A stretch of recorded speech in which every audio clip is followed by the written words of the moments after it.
क्या आप जानते हैं बेबसी क्या होती है?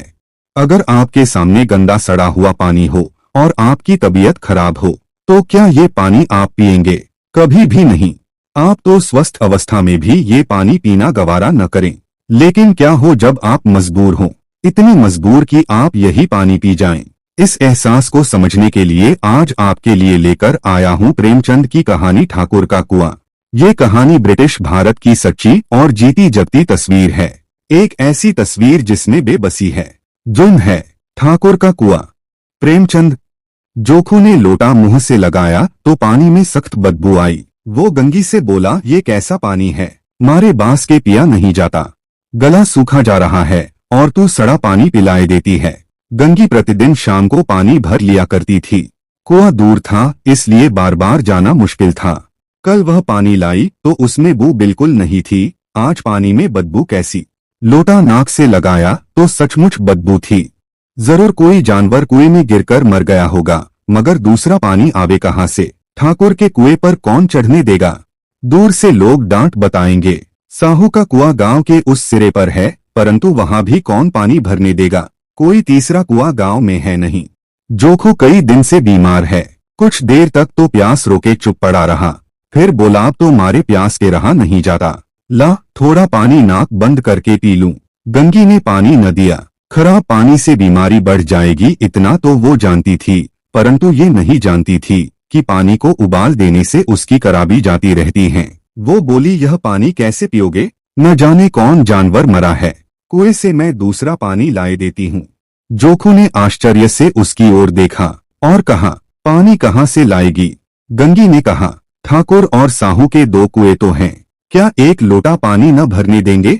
जोखू ने गुस्से में कहा, हाथ पांव तुड़वा आएगी और कुछ न होगा। बैठ चुपके से। ब्रह्म देवता आशीर्वाद देंगे, ठाकुर लाठी मारेंगे, साहू जी एक के 5 लेंगे। गरीबों का दर्द कौन समझता है? हम तो मर भी जाते हैं तो कोई दरवाजे पर झांकने नहीं आता, कंधा देना तो दूर की बात है। ऐसे लोग कुएं से पानी भरने देंगे? इन शब्दों में कड़वा सत्य था। गंगी क्या जवाब देती, लेकिन उसने ये बदबूदार पानी जोखू को पीने को न दिया। रात के 9 बजे थे। थकेमांदे मजदूर तो सो चुके थे। ठाकुर के दरवाजे पर 10-5 बेफिक्रे जमा थे। मैदानी बहादुरी का तो अब न जमाना रहा है, न मौका। कानूनी बहादुरी की बातें हो रही थीं। कितनी होशियारी से ठाकुर ने थानेदार को एक खास मुकदमे में रिश्वत दी और साफ निकल गए। कितनी अक्लमंदी से एक मार्के के मुकदमे की नकल ले आए। नाजिर और मोहतमिम सभी कहते थे, नकल नहीं मिल सकती। कोई 50 मांगता, कोई 100। यहाँ बेपैसे कौड़ी नकल उड़ा दी। काम करने का ढंग आना चाहिए। इसी समय गंगी कुएं से पानी लेने पहुंची। कुप्पी की धुंधली रोशनी कुएं पर आ रही थी। गंगी जगत की आड़ में बैठी मौके का इंतजार करने लगी। इस कुएं का पानी सारा गांव पीता है, किसी के लिए रोका नहीं। सिर्फ ये बदनसीब नहीं भर सकते। गंगी का विद्रोही दिल रिवाजी पाबंदियों और मजबूरियों पर चोटें करने लगा। हम क्यों नीच हैं और ये लोग क्यों ऊंचे हैं? इसलिए कि ये लोग गले में तागा डाल लेते हैं। यहाँ तो जितने हैं एक से एक छंटे हुए हैं। चोरी ये करें, जालफरेब ये करें, झूठे मुकदमे ये करें। अभी इस ठाकुर ने बीते दिन बेचारे गडरिये की भेड़ चुरा ली थी और बाद में मारकर खा गया। इन्हीं पंडित के घर में तो 12 महीने जुआ होता है। यही साहू जी तो घी में तेल मिलाकर बेचते हैं, काम करा लेते हैं, मजूरी देते नानी मरती है। किस किस बात में हमसे ऊंचे हैं? हम गलीगली चिल्लाते नहीं कि हम ऊंचे हैं, हम ऊंचे हैं। कभी गांव में आ जाती हूँ तो रस भरी आंख से देखने लगते हैं, जैसे सबकी छाती पर सांप लौटने लगता है, परंतु घमंड यह कि हम ऊंचे हैं। कुएं पर किसी के आने की आहट हुई। गंगी की छाती धक धक करने लगी। कहीं देख ले तो गजब हो जाए, एक लात भी तो नीचे न पड़े। उसने घड़ा और रस्सी उठा ली और झुककर चलती हुई एक पेड़ के नीचे अंधेरे साये में जा खड़ी हुई। कब इन लोगों को दया आती है किसी पर? बेचारे महंगू को इतना मारा कि महीनों लहू थूकता रहा, इसीलिए कि उसने बेगार न दी थी। इस पर ये लोग ऊंचे बनते हैं। कुएं पर स्त्रियां पानी भरने आई थी। इनमें बात हो रही थी।